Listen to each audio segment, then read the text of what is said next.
Hello everyone, welcome to Chill Chapters.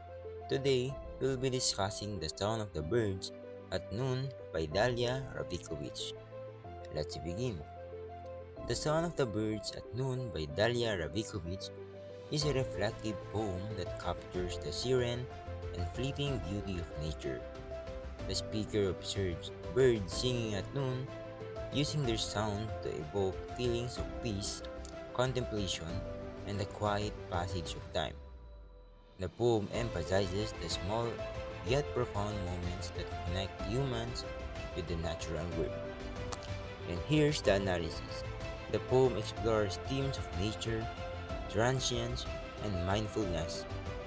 Ravikovitch highlights how ordinary moments can inspire reflection and emotional depth. The tone is calm, contemplative, and lyrical, encouraging readers to notice and appreciate the subtle beauty in everyday life.